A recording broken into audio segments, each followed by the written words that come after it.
On a bright, sunny afternoon, young Alice sat on the riverbank with her older sister. She was growing bored with the book her sister was reading, as it had no pictures or dialogues.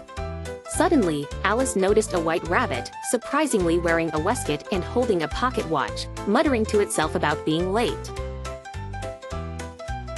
Curiosity piqued, Alice hurried after the rabbit, following it as it vanished down a large rabbit hole. Without hesitation, she crawled in after it, only to find herself tumbling down an unusually long and strange tunnel. During her fall, she passed by cupboards, bookshelves, and strange pictures hanging upon pegs. Landing softly, she found herself in a peculiar hallway lined with doors.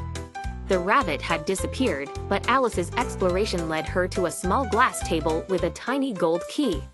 She discovered that the key would open a small door leading to a gorgeous garden, but she was too big to get through. On the table, she discovered a bottle labeled "Drink Me." She was hesitant, but the fragrance was inviting, and the label was personally addressed to her, so she decided to drink it. Instantly, she began to shrink down to a tiny size, perfect for entering the door. However, to her distress, Alice realized she had left the key back on the table, now beyond her reach. Her eyes fell on a box under the table containing a cake marked "Eat Me."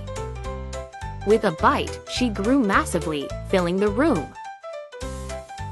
After trying different combinations of shrinking and growing by sipping and nibbling, she finally managed to get into the enchanting garden. There she encountered the maddening world of Wonderland. In the garden, Alice met an array of eccentric characters. There was the grinning Cheshire Cat whose head and body would vanish randomly as he riddled Alice with nonsensical advice. At the Mad Hatter's seemingly eternal tea party, she found herself engulfed in lunacy, unable to sit still in a place. Alice then encountered the Queen of Hearts, known for her unpredictable temper and frequent cries of "off with their heads." Despite her fiery temper, Alice played croquet with her, using live flamingos as mallets and hedgehogs as balls. During a peculiar courtroom scene, Alice courageously stands up against the false accusations.